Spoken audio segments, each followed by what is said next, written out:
Sur Bellatar, j'ai bien pire à dire. Bellatar, je l'ai connu au Salon du Livre il y a des années. Il était venu me dire qu'il était un de mes fans.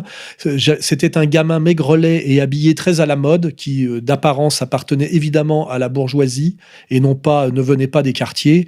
Et je l'ai vu progressivement évoluer, se faire racheter, d'abord par Pascal Clark pour essayer d'exister sur Canal+. Je l'ai trouvé de très peu de talent et de plus en plus malhonnête.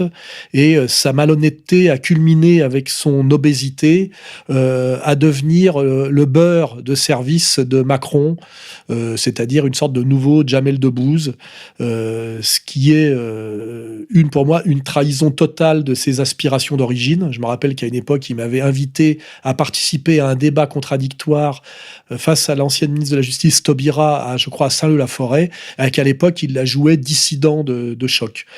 Quand je lui ai fait remarquer, en le contactant par téléphone, qu'il était en train de trahir à l'époque où il était chez Pascal Clark, à faire un travail de plus en plus dégoûtant, il s'était permis de m'envoyer des menaces de mort, comme il a fait récemment avec Gassio. Il m'avait menacé de mort, de brûler ma famille.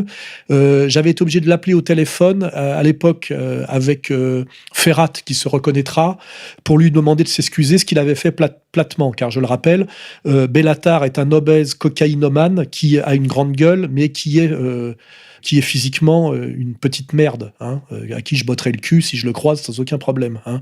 Mais par contre, qui ne se prive pas, dès qu'il est défoncé, de menacer les gens de mort, et les gens et leurs familles. Hein. Je me rappelle très bien de ces messages qu'il m'avait laissés sur les répondeurs de mon portable. Zemmour ne se permettrait pas ce genre de choses. Hein, voilà. Donc pour moi, il n'y a aucune comparaison entre Zemmour et Bellatar. Hein. Voilà. Zemmour a une culture, une intelligence, un certain respect de la déontologie journalistique.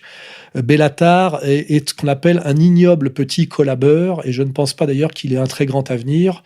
Et autant quand je croise Zemmour, je suis capable de lui serrer la main et de lui adresser mes vives critiques, mais dans le cadre d'un débat où il y a des règles que nous respectons tous les deux, autant Bellatar est un sous-voyou, car en fait c'est un voyou qui n'a pas les moyens physiques de la voyoucratie.